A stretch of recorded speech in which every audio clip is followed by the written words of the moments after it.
Hi guys, I'm gonna transform into Olga because I can't do this as Michelle. I have to do it as Olga. So here you have the digestive system, yeah? My wonderful partner here is going to eat a banana. A banana. So over here, we wake up in the morning and we're very, very hungry and we're going to eat a banana and a cracker and have some tea. So first, in order to do that, we must use our incisors, our front teeth, and we're going to cut it up, make it into small pieces, and not shove it in our mouth, right? Of course, right. We're gonna cut it all up and use our incisors to now cut up our crackers. I'm kind of a messy eater, as you can see. Oopsie, it's falling out of my mouth. Oopsie. And I'm going to drink a little bit of tea for my morning. And that smell is wonderful. So I'm going to have some saliva. Yum, yum, yum. And now my molars, my smasher teeth, my molars, are going to chew them up. Do you have more banana? And here he goes. We're going to masticate our food. This is mastication. We're going to smash it all up. For every bite, you should masticate 20 times. Correct? Correct. So then it goes through 20 times per bite. Okay, then it goes through your trachea. And down, down, down, down, down it goes. He's counting how many times he's chewing. And it goes into our stomach, which is a J-shaped organ. And then the duodenum, which starts actually the small intestine. So we're going to put this here and maybe a little bit off. The liver is going to help with our digestive process. But first we must pour all of our bolus into our stomach. So it goes down your throat. This is a really lovely experiment to do with your kids. They love it. Right, Marcus? Mm-hmm. Okay. So the stomach is going to squish and break it all up. And in the stomach, we have pepsin, who's going to break down the proteins and make them into large peptides. This starts the process of emulsification. We're emulsifying all the food that we just ate for breakfast.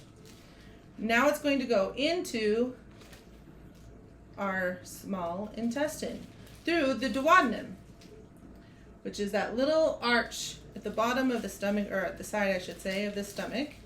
As soon as this sphincter, the little band here, opens up and allows all of our food to go in. In the meantime, we have the gallbladder and the pancreas. The gallbladder is going to pour bile into the small intestine because it's very acidic, and we need to be able, from the stomach, we need to be able to neutralize some of this. And the pancreas here is going to do that with our bases. We have amylase, which will break down starch, trypsin, which is going to break down protein, and lipase, which will break down fats.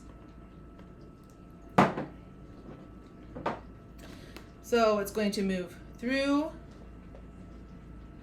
the small intestine. The small intestine is 22 feet long.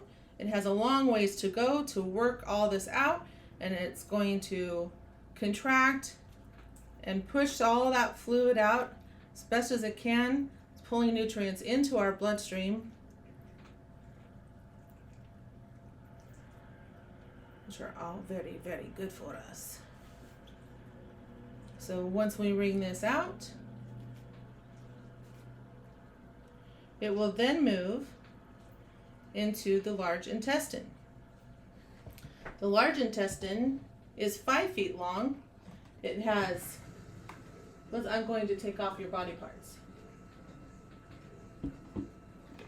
There we go, now you can see.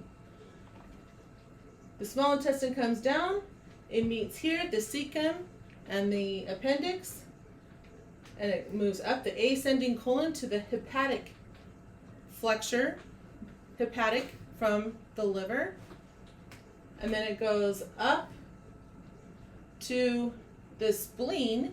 So this little flexure here is the splenic flexure, descends the descending colon to the S-shaped sigmoid colon. So we're just going to do that ascending, transverse, and descending. But first, we have to take everything out of our small intestine, and we're going to put it now in to the colon.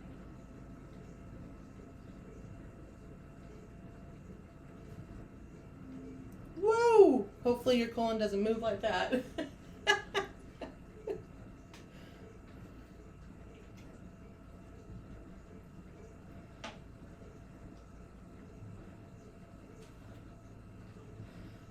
So I just have a little tiny bit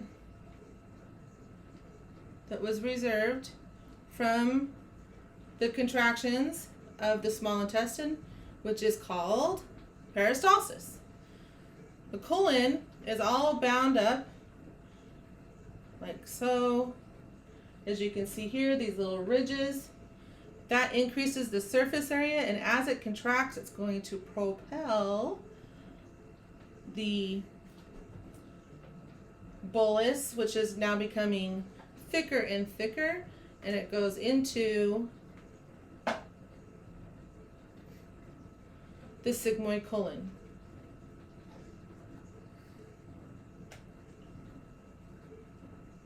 The sigmoid colon again is down in this little piece here, and it meets up with the rectum. And now from here, the rectum is going to contract, and you will have poop.